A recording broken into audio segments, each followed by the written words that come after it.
Halo para pendengar, selamat datang dan kembali lagi dengan aku di channel Kolong Kamar. Dan pada kali ini aku akan membahas tentang salah satu mitos misteri mengenai salah satu sosok, yakni sosok Kappa. Dan sebelum mulai jangan lupa buat subscribe channel ini dan jangan lupa buat tekan tombol loncengnya agar kalian tidak ketinggalan update video dari channel ini. Dan jangan lupa buat komen jika ada hal, mitos, ataupun misteri yang kalian rekomendasikan buat dibahas di channel ini. Kalau begitu, kita mulai ceritanya.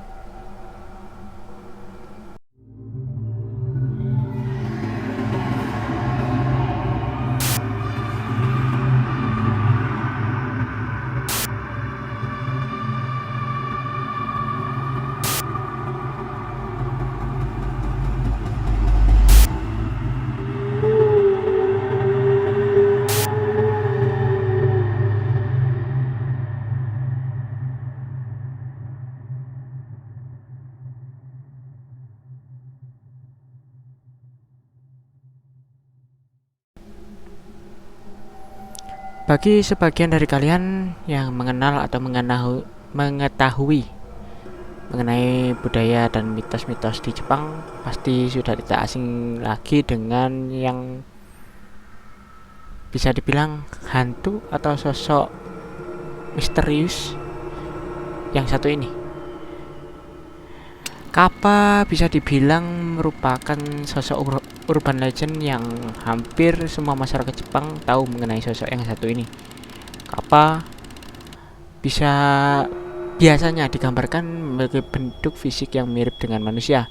Tubuhnya sebesar tubuh anak-anak, kulitnya bersisik mirip seperti reptil, warnanya berkisaran di hijau atau kuning, atau bahkan ada yang mengatakan berwarna biru.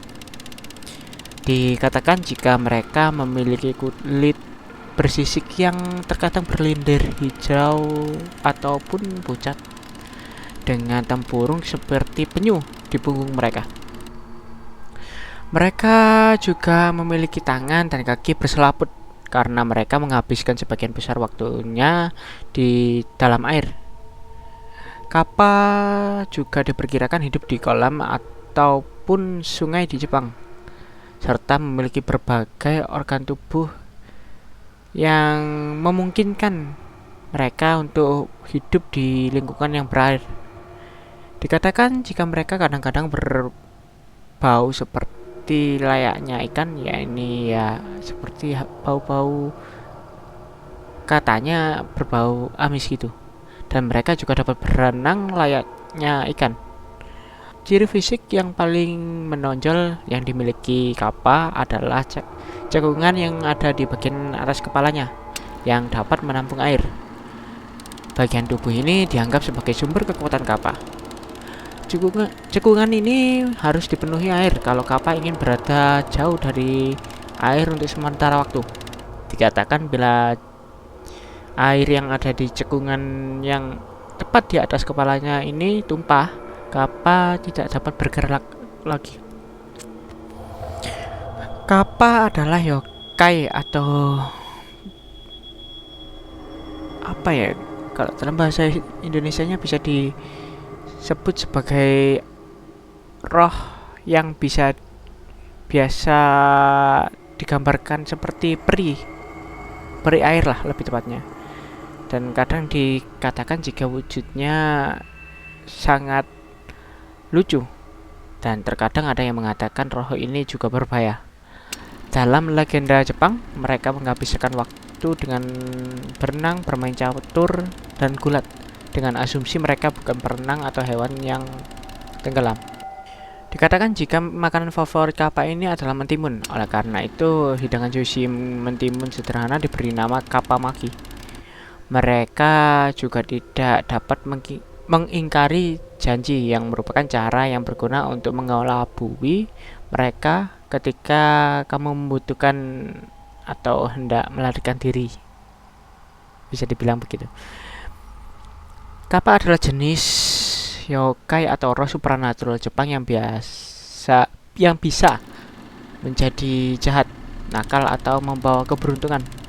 Mereka juga dikenal sebagai Kawataro atau yang artinya anak sungai, atau Komahiki yang berarti penarik kuda, dan memiliki sejarah campuran di Jepang. Mereka dikenal terkadang antagonis terhadap manusia, ataupun mereka juga bisa berteman dengan manusia.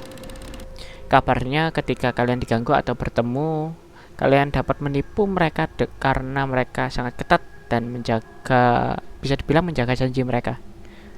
Atau biasanya sih orang menyebutnya ketat dalam hal tata krama. Kapal dikenal tidak dapat membungkuk karena ketika ia membungkuk, ia akan menumpahkan air yang ada di cekungan yang tepat ada di atas kepalanya. Dan ketika air tersebut tumpah dan habis, maka ia tidak dapat bergerak sampai ada yang mengisi ulang cekungan tersebut dengan air. Dan jika hal itu dilakukan oleh seseorang, dan seseorang itu mengisi cekungan tersebut dengan full air, maka kapal akan membalas budi dengan cara menuntun orang tersebut guna untuk melindungi orang itu atau si penolongnya seumur hidup. Itu tadi pembahasan tentang sosok mitos atau sosok legenda, yakni Kappa. Apa kalian percaya atau enggak? Hal itu aku serahkan kepada kalian semua. Jangan lupa buat like dan subscribe channel ini, dan jangan lupa buat tekan tombol loncengnya agar kalian nggak ketinggalan update kisah dan cerita horor dari channel ini. Selain itu juga kalian bisa ikuti sosial media kami yang tersedia, linknya ada di kolom deskripsi. Sekian dulu, dan ingat, jangan lupa cek kolong kamar kalian sebelum tidur.